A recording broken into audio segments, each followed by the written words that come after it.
मराठी सुलभ भारती इयत्ता 7वी पाठ श्यामचे बंधुप्रेम। श्यामचे बंधुप्रेम या पाठाचे लेखक आहेत पांडुरंग सदाशिव साने। मी तुम्हाला यांची थोडक्यात माहिती सांगणार आहे। साने गुरुजींनी कथा, कविता, कादंबऱ्या असे विपुल ललित लेखन तसेच वैचारिक लेखन केलेले आहे। श्यामची आई, धडपडणारी मुले, भारतीय संस्कृती, गोड गोष्टी, सुंदर पत्रे इत्यादी त्यांची पुस्तके प्रसिद्ध आहेत। श्यामची आई या पुस्तकातूनच हा पाठ घेतलेला आहे। श्यामच्या मनात आपल्या लहान भावंडाविषयी असलेला जिव्हाळा व प्रेम तसेच आईने मुलांना दिलेली शिकवण याचे हृदयस्पर्शी वर्णन प्रस्तुत पाठात आले आहे। मे महिन्याची सुट्टी संपून मी परत दापोलीस शिकावयास गेलो। शाळा सुरू झाली, पावसाळाही सुरू झाला। तप्त जमिनीला मेघ शांतवू लागले। तापलेल्या जमिनीवर पाणी पडे व कसा सुंदर वास सुटे। नवीनच पाऊस जेव्हा सुरू होतो तेव्हा मातीचा एक रम्य सुंदर वास सुटत असतो। गंधवती पृथ्वी या वचनाची त्यावेळेस आठवण येते। फुलाफळात जो रस, जो गंध असतो, एक प्रकारचा स्वाद असतो तो पृथ्वीच्याच पोटातला।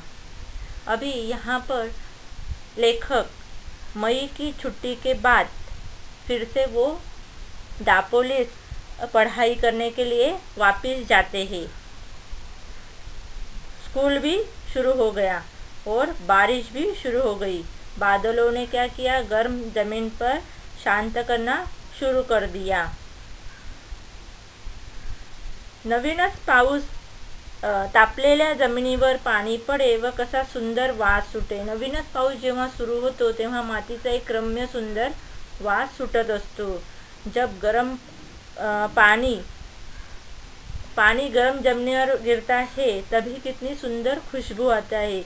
जब नई बारिश शुरू होती है तो मिट्टी की एक सुंदर गंध निकलती है। गंधवती पृथ्वी या वचनाची त्यावेळेस आठवण येते। तो यहाँ पर लेखक को गंधवती पृथ्वी या वचनाची उनको याद आती है। फुलाफळात जो रस, जो गंध असतो, एक प्रकारचा स्वाद असतो तो पृथ्वीच्याच पोटातला। अभी फूलों में जो रस, गंध, स्वाद वो पृथ्वी के ही पेट में से निकलता है। घरून दापोलीस येताना यावेळेस मी एक निश्चय करून आलो होतो। अभी घर से दापोलीस आकर उन्होंने क्या किया था, लेखक ने इस बार एक निर्णय लिया था। सुट्टीत घरी असताना एके दिवशी लहान भाऊ नवीन सदऱ्यासाठी हट्ट धरून बसला होता। अभी वो छुट्टी के दिन जब घर पे थे तो उनका छोटा भाई क्या किया था, शर्ट के लिए जिद कर रहा था, नए शर्ट के लिए। सदरा मीन्स शर्ट। त्यावेळेस त्याची समजूत घालताना आई म्हणाली, तुझे अण्णा दादा मोठे होतील, रोजगारी होतील, मग तुला 6 महिन्यांनी नवीन सदरा शिवतील। उस टाइम उसके मम्मी ने उसको समझाया, छोटे भाई को, कि तुम्हारे अन्ना दादा मीन्स लेखक जब बड़े होंगे उनको सर्विस मिलेगी और सर्विस से उनको पैसे मिलेंगे। उसके बाद 6 महीने के बाद वो तुझे नया शर्ट सिला के देंगे। आता नको हट्ट धरू, अभी तू जिद मत कर। मित्रांनो, माझ्या लहानपणी कपड्यांचे बंड फार माजले नव्हते।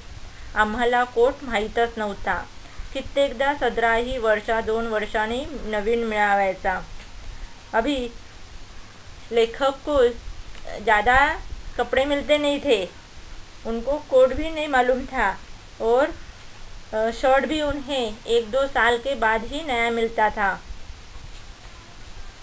थंडीच्या दिवसात धोतर चौघडी करून गळ्याशी बांधून शाळेत जावायचे। मफलर नव्हते, जॅकेटे नव्हती, गरम कोट नव्हते और ठंड के दिनों में वो एक धोती मीन्स लॉइन क्लोथ वो अपने गले में बांध लेते थे और कोई मफलर, कोई जॅकेट, कोई गरम कोट नहीं थे उनके पास। माझ्या धाकट्या भावाचा सदरा फाटला होता। आईने त्याला 2-3 गाबड्या लावल्या होत्या। अभी उनका जो छोटा भाई उनका क्या हुआ था, शर्ट फट गया था, तो उसके मम्मी ने वहाँ पर क्या लगाए थे, 2-3 गाबड्या लावल्या होत्या। गाबड्या मीन्स ठिगळं लावली होती, मीन्स जहाँ पर फट गया था वहाँ पर दूसरा कपड़ा सिला के लगाते हैं। तो त्याला 2-3 गाबड्या लावल्या होत्या. आपल्या भावास नवीन कपडा शिवून न्यावायचा असे मी ठरवून आलो होतो, परंतु पैसे कोठून आणायचे? फिर इसलिए लेखक ने डिसाइड किया था इस बार जाऊंगा तो उसके लिए, उसके भाई के लिए नया शर्ट सिला के लेकर जाऊंगा, ऐसे उन्होंने डिसाइड किया था. परंतु उसके लिए पैसे कहाँ से लाए? माझे वडील कोर्ट कचेरीच्या कामास दापोलीस येत. वडील दापोलीस आले म्हणजे आणा 2 आणे मला खाऊला म्हणून देऊन जायचे. खाऊच्या पैशातील 1 पैसाही खाऊमध्ये न खर्चण्याचे मी ठरवले. ज्येष्ठात आमची शाळा सुरू झाली. गणेश चतुर्थीला 3 महिने होते. तेवढ्याच महिन्यात या खाऊच्या पैशांचा रुपयाभर जमला असता. गणेश चतुर्थीस धाकट्या भावास कोट किंवा सदरा शिवून न्यावायचा असे मी मनात निश्चित केले. अभी लेखक के मीन्स माझे वडील कोर्ट कचेरीच्या कामास दापोलीस आहेत. उनके पिताजी कोर्ट के ऑफिस के काम के लिए वो दापोलीस आते थे. म्हणजे आना 2 आने मला खाऊला म्हणून देऊन जायचे. और जब भी वो आते थे दापोली में तो वो क्या करते हैं, लेखक को पॉकेट मनी देते थे. आना 2 आने, तभी का जो करेंसी थी, आना 2 कॉइन्स थे, तो जैसे अभी के 100-200 रुपीज़, तो उनको वो पॉकेट मनी देते थे. खाऊच्या पैशातील 1 पैसाही खाऊमध्ये न खर्चण्याचे मी ठरवले. तब लेखक ने डिसाइड किया जो भी वो पैसे देते थे खाने के लिए, वो उनसे कुछ भी नहीं खर्च करते थे. ज्येष्ठात आमची शाळा सुरू झाली. अभी मराठी महीना कौन सा है, ज्येष्ठ, तो उसमें उनका स्कूल चालू रहती थी. गणेश चतुर्थीला 3 महीने होते. अभी गणेश चतुर्थी को आने के लिए कितने महीने थे? 3 महीने थे. तेवढ्या महिन्यात या खाऊच्या पैशांचा रुपयाभर जमला असता. गणेश चतुर्थीस धाकट्या भावास कोट किंवा सदरा शिवून न्यावायचा असे मी मनात निश्चित केले.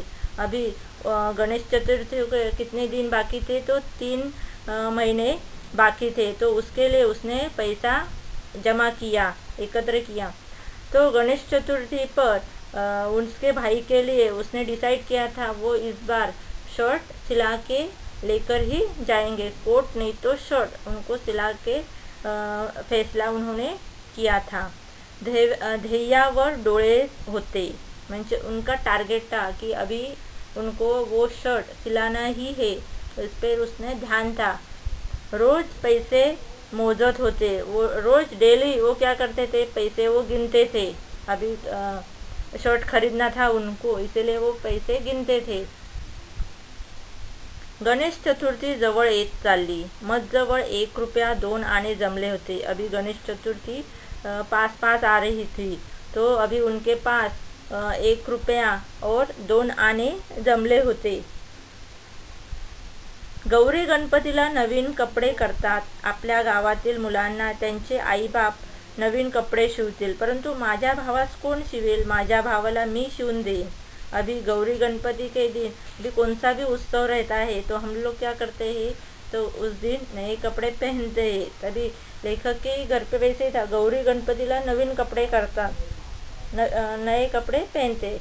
आपल्या गावातील मुलांना त्यांचे आईबाप नवीन कपड़े शिवते. उनके गाँव के जो बच्चे हैं उनके उसके मम्मी डैडी उनको कपड़े सिला के उनके सिलवाएंगे. परंतु माझ्या भावास कोण सिल, पर लेकिन मेरे भाई के लिए कौन सिलाएंगे? माझ्या भावाला मी शिवून दें. तो उन्होंने डिसाइड किया कि इस बार मैं अपने भाई के लिए शर्ट नया लेके दूंगा, ऐसे उसने डिसाइड किया.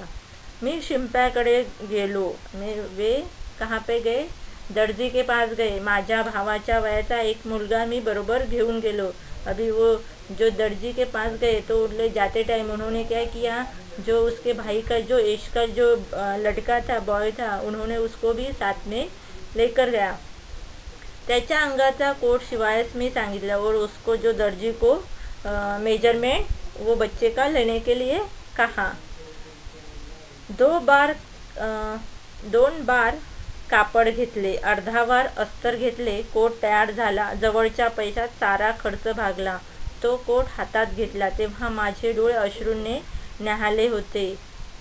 अभी उन्होंने क्या किया था, 2 बार कपड़ा लिया था, तो एक किसके लिए, तो अस्तर लगाने के लिए, और कोट तयार झाला, और दूसरा कोट के लिए। जवळच्या पैसा सारा खर्च भागला। जब उनके पास जितने पैसे थे उन पैसों में उसके सब शर्ट हो गया, रेडी हो गया। तो कोट हातात घेतला, उन्होंने कोट हाथ में लिया और उनके आँखों में आंसू भर गए।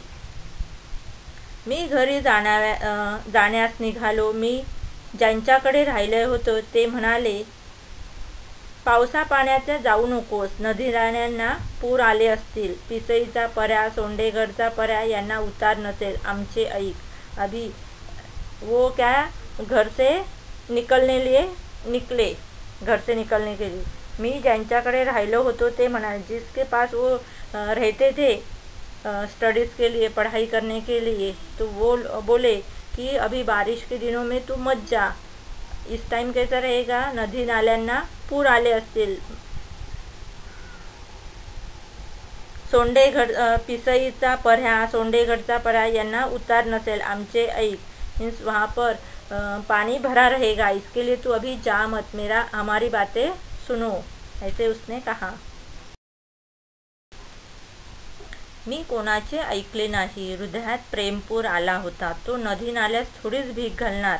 तो लेखक ने किसी की नहीं मानी, किसी का भी नहीं सुना, क्योंकि उनके दिल में प्रेमपूर आया था। मीन्स भाई के लिए प्रेम भर के आया था। वो किसी के वे नदी नाल्या का मीन्स नदी का भी नहीं सुनने वाले थे।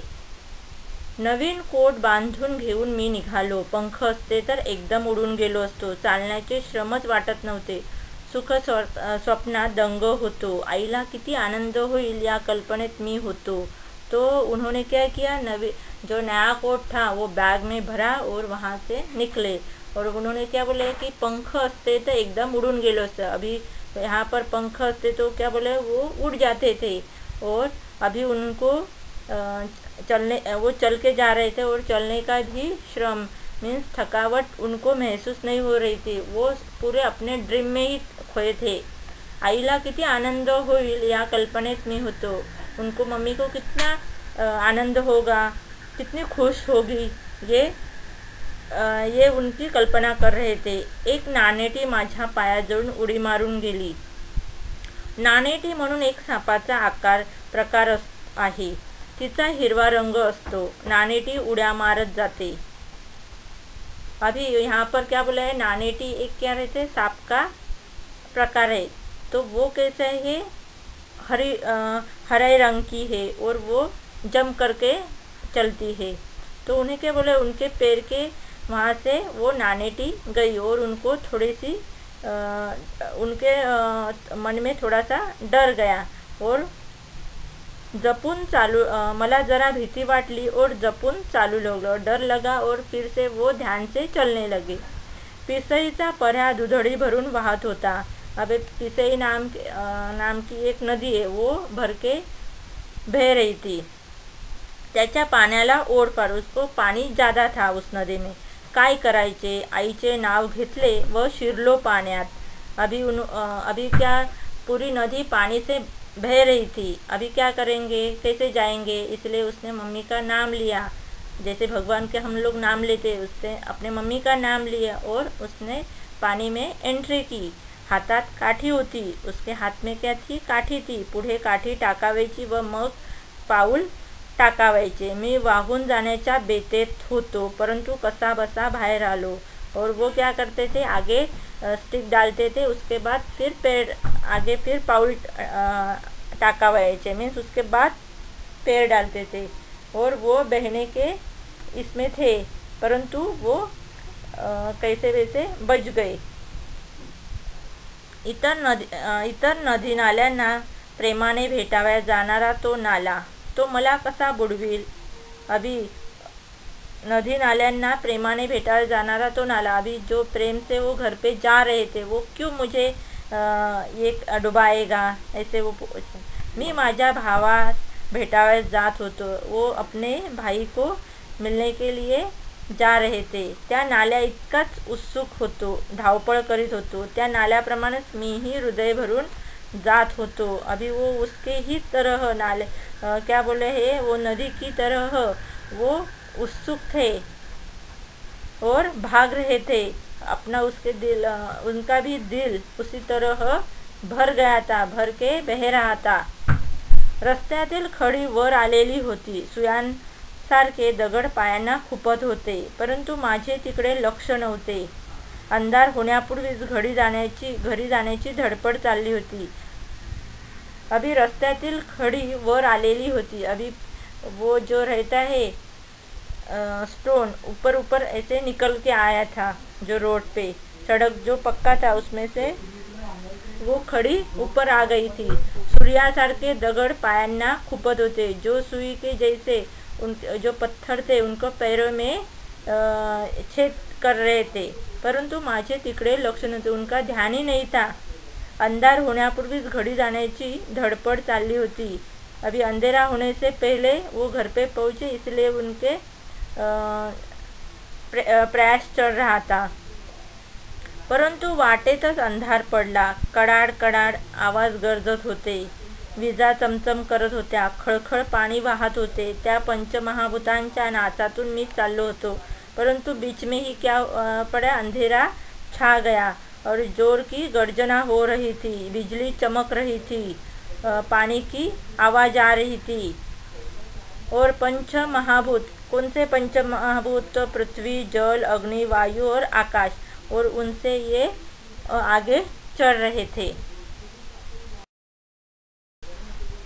शेवटी एकदाचा मी घरी आलो. ओलचिंब होऊन गेलो होतो.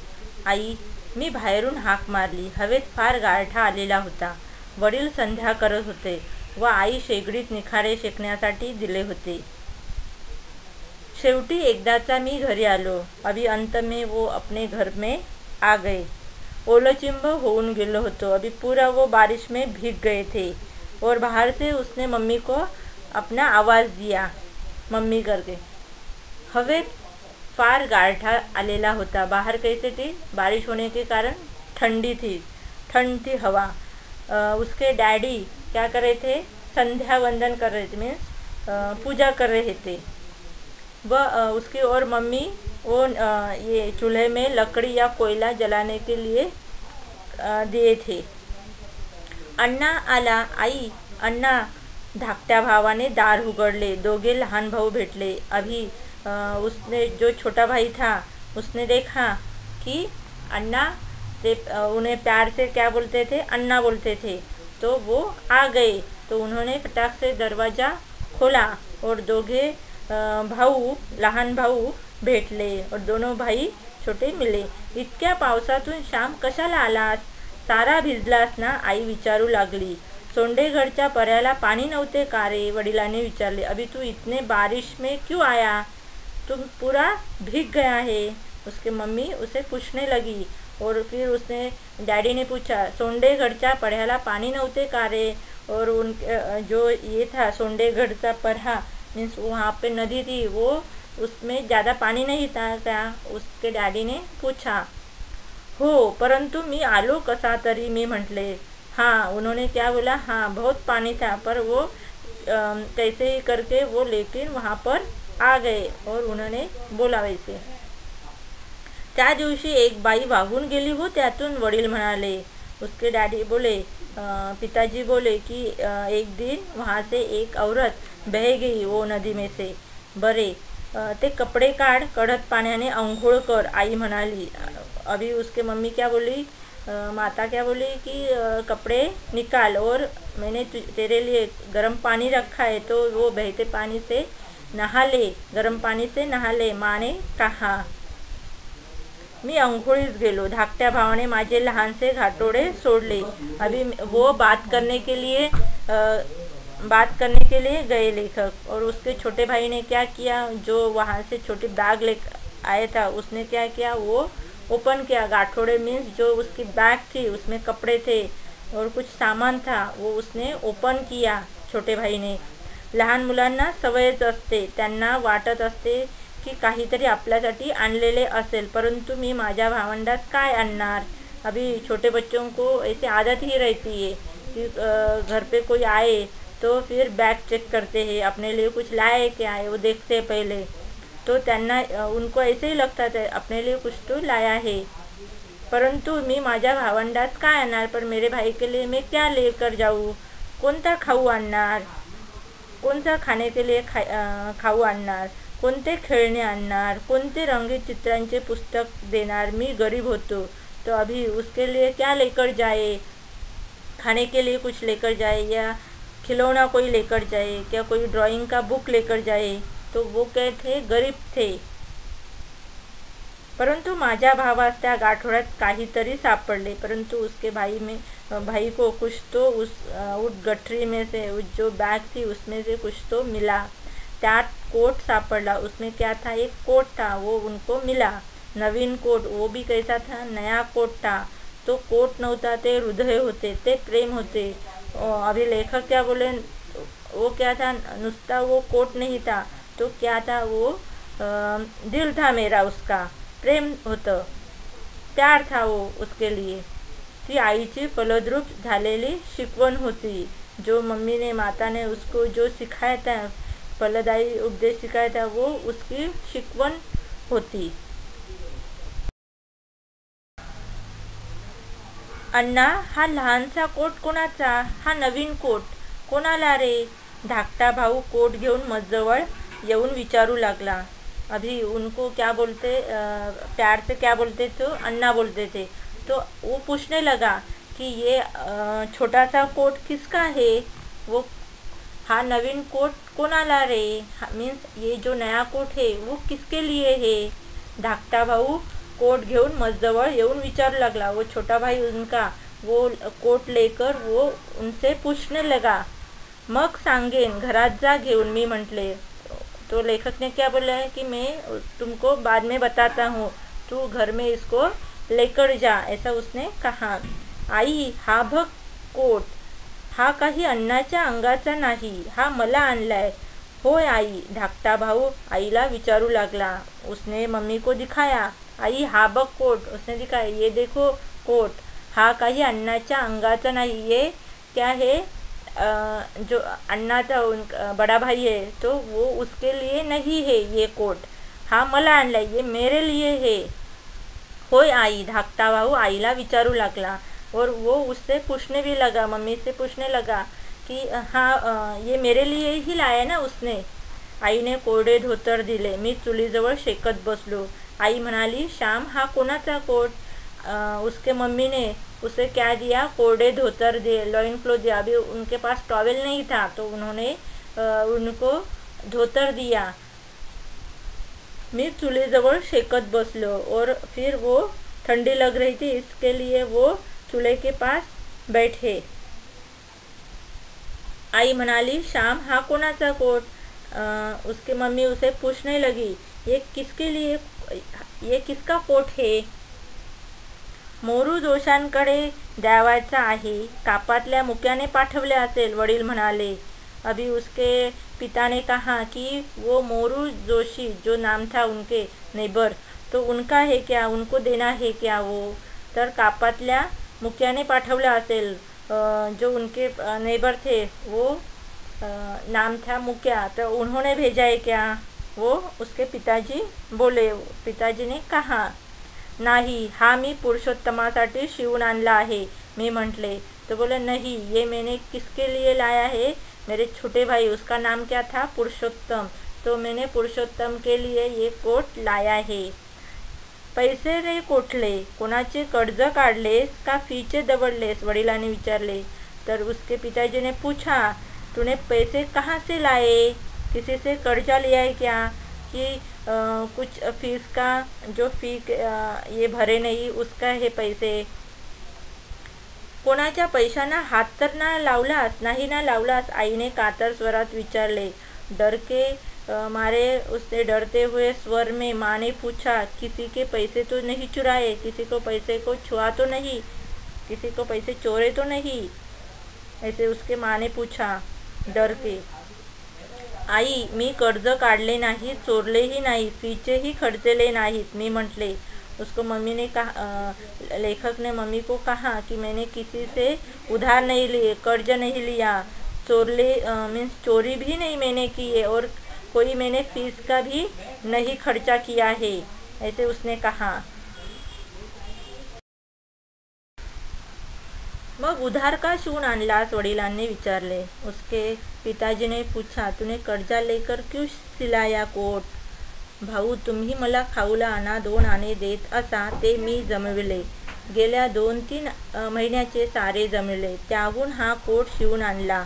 तो वो अपने पिताजी को क्या बोलते थे, भाऊ बोलते थे। तो उन्होंने बोला कि जो आप मुझे पॉकेट मनी देते थे वो मैंने पैसे जमा किए, गेल्या 2-3 महीन्याचे सारे जमले। लास्ट 2-3 महीने के मैंने सारे पैसे इकट्ठे किए और वहाँ से ये कोट मैंने खरीदा। आई म्हणत असे, तुझे अण्णा दादा मोठे होतील मग पुरुषोत्तमाला नवीन शिवतील कोट। उसकी मम्मी बोलती थी कि जब अन्ना दादा बड़े होंगे तब पुरुषोत्तम के लिए नया कोट सिला के लाएगा। मी मनात ठरवले होते की येताना त्याच्यासाठी नवीन कोट आणावयाचा। पुरुषोत्तम बघ तुला होतो का? मी म्हटले। अभी उन्होंने लेखक ने डिसाइड किया था, इस बार घर पे जाऊंगे तो नया कोट लेकर जाएंगे। और पुरुषोत्तम से पूछा कि देख कैसा लगता है तुझे ये कोट, पहन के देख, ऐसे बोला। अन्ना बघ छान होतो आणि आतलाही खिसा। और उन्होंने बोला कि अन्ना देखो कि यह अच्छा है और अंदर जेब भी है। आता माझी पेन्सिल हरवणार नाही, अभी मेरी पेन्सिल घुमेगी नहीं यहाँ पर। आई बघ, पुरुषोत्तम आईला दाखवू लागला। माँ देखो, पुरुषोत्तम अपने माँ को दिखाना लगा। मी सांगितलेली हकीकत ऐकून आईला गहीवर आला।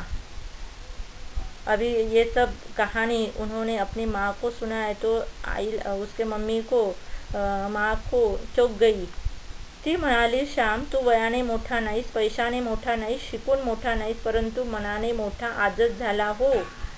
शाम को बोली, तुम उम्र से बड़े नहीं हो, तुम पैसों से भी बड़े नहीं हो, तुम सीखने में भी बड़े नहीं हो, पर लेकिन तुम आज बड़े हो गए हो मनाने। कैसे? तुम बड़े मनाने, दिल से बड़ा हो गया तुम आज। हेच प्रेम बाळांनो पुढेही ठेवा, तुम आगे भी ऐसे अपने भाई के लिए प्रेम रखना। या प्रेमावर कोणाची दृष्टी नको पडायला, कभी किसी की नजर ना लगे, ऐसे उसने कहा। वडिलांनीही माझ्या पाठीवरून हात फिरवला। ते बोलले नाही, त्या हातात फिरवण्यात सारे बोलणे होते। उसके पिताजी ने उसके पीठ पर ऐसे हाथ फेरा तो वो कुछ बोले नहीं, पर उसमें सब आ गया था जो उनको जो बोलना था। साऱ्या स्मृति होत्या, ये सभी यादें थी। प्रश्न 1-2 वाक्यात उत्तरे लिहा। पहिला प्रश्न, नवीन पाऊस सुरू होण्याचा मातीवर काय परिणाम होतो? उत्तर, नवीन पाऊस सुरू झाला की भिजलेल्या ओल्या मातीला एक रम्य सुंदर गंध येतो। दुसरा प्रश्न, श्यामने कोणता निश्चय केला होता? उत्तर, आपल्या धाकट्या भावाला नवीन कोट किंवा सदरा शिवून न्यायचा असा निश्चय श्यामने केला होता। प्रश्न तिसरा, लहान भावाला आईने कसे समजावले? उत्तर, तुझे अण्णा दादा मोठे होतील, कमवायला लागतील, मग तुला 6 महिन्यांनी नवीन सदरा शिवतील, आता हट्ट करू नको, असे आईने लहान भावाला समजावले। प्रश्न चौथा, श्यामचे वडील वरचेवर दापोलीला कशासाठी जात? उत्तर, श्यामचे वडील कोर्ट कचेरीच्या कामासाठी वरचेवर दापोलीला जात।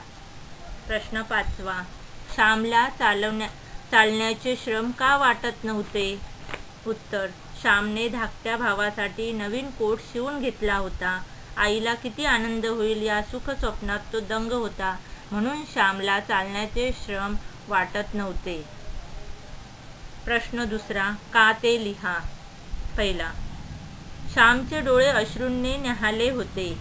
उत्तर, धाकट्या भावाचा कोट शिवून हातात आला, जवळच्या पैशात सारा खर्च भागला, आपण केलेला निश्चय पूर्ण झाला, म्हणून कृतज्ञ भावनेने श्यामचे डोळे अश्रूंनी न्हाले होते। प्रश्न दुसरा, श्याम ज्याच्या घरी राहायचा त्यांनी त्याला जाऊ नको असे म्हटले। उत्तर, भर पावसात नदी नाल्यांना पूर आले असतील, पर्यांना उतार नसेल, म्हणून श्याम ज्याच्या घरी राहायचा त्यांनी त्याला जाऊ नको असे म्हटले. प्रश्न 3. पिसईच्या पर्या दुधडी भरून वाहत होता. उत्तर: भरपूर पाऊस पडत होता. या पाण्याला फार ओढ असल्यामुळे पिसईच्या पर्या दुधडी भरून वाहत होत्या.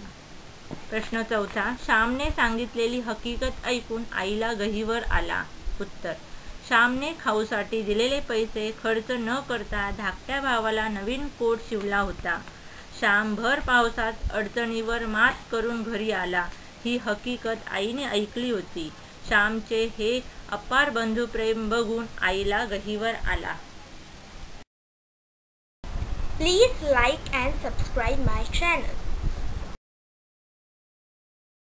Visit my website komalahirrao.com.